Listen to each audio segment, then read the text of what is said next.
Babu, let's start with you. You have 5 minutes, then we invite the next colleagues. Thank you very much, SG.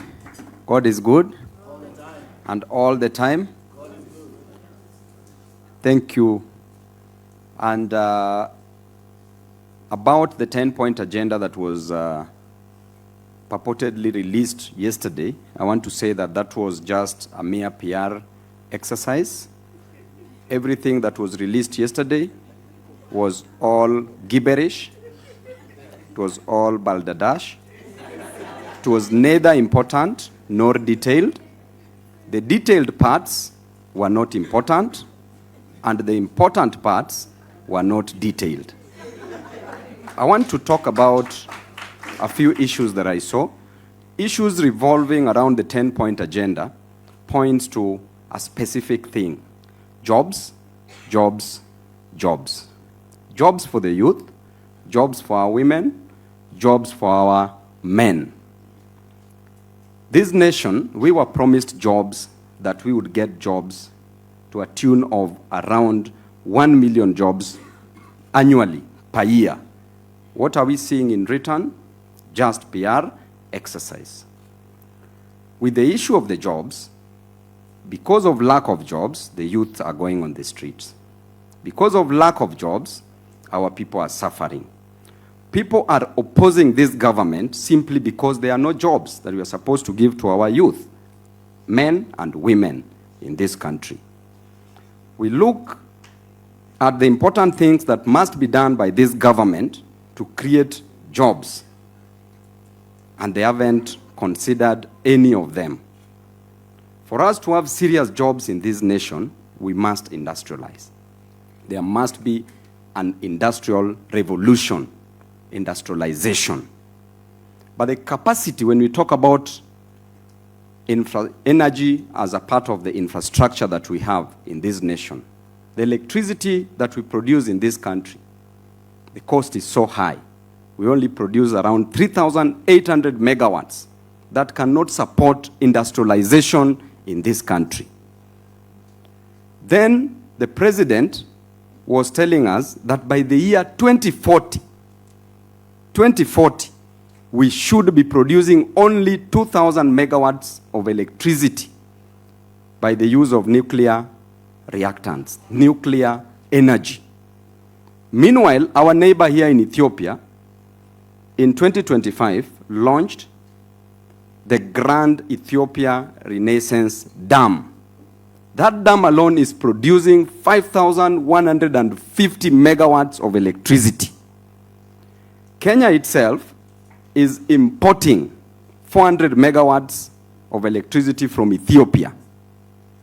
That dam contains 74 billion cubic meters, the capacity, and was constructed at a cost of only 4.8 billion US dollars. Then we are being told that in the year 2040, we are expecting nuclear energy at a cost of 500 billion Kenya shillings. The cost, the housing that we are doing, affordable housing, per year we are spending 120 billion Kenya shillings. In 5 years, we'll be spending 600 billion Kenya shillings.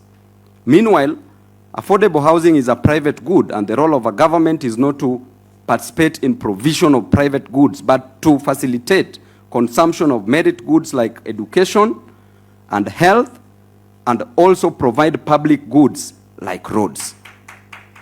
So you wonder, where is our priority? Where did we go wrong as a nation? That what we want to achieve in 2040, Ethiopia has already achieved by 2025. So therefore, when it comes to issue of handling jobs in this nation, we are not ready. Electricity is very costly in this nation as compared to East African countries. So without that proper energy as part of the infrastructure, we cannot create jobs. And because of that, the youth will continue rising, and the youth will continue demanding for what is rightfully theirs. Lastly, on the issue of the public debt, we were being told so many things about public debt. Everything that was mentioned about public debt yesterday is completely out of place, is completely mere statements of puff and misrepresentation of facts. Yesterday, when they were talking about debt, we know very well that our Constitution in Article 229, Sub-Article 4, Paragraph G, gives the Auditor General the mandate to audit the public debt. And it states clearly that every 6 months after every financial year, the Auditor General shall audit our public debt. What happens in our nation? The system, the government, does not allow the Auditor General to audit our public debt. What is happening in our public debt? Right now, we have a debt of 12.3 trillion Kenya shillings. Out of that, 6.8 trillion is the domestic debt. Then 5.5 trillion is the foreign debt. Then every year we are paying 2.3 trillion as debt. The problem is not taking a debt. We all know all this from the economists who are here, that a debt is not a problem. But what you do with that debt is what is the problem. We borrow money for personal consumption. We borrow money for recurrent expenditure. We borrow money to loot as a nation. And the moment you loot that money, that debt becomes unproductive debt. The debt that we have is not productive.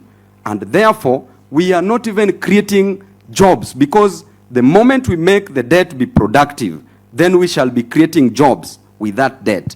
A child born today in 2026 is born with a debt of 200,000 Kenya shillings, approximately. Therefore, where are we headed as a nation? Because we are still going to borrow more money just to waste. And therefore, my scorecard on a scale of 0 to 10, I want to say that the government has scored -1. Thank you. Thank you, Honorable.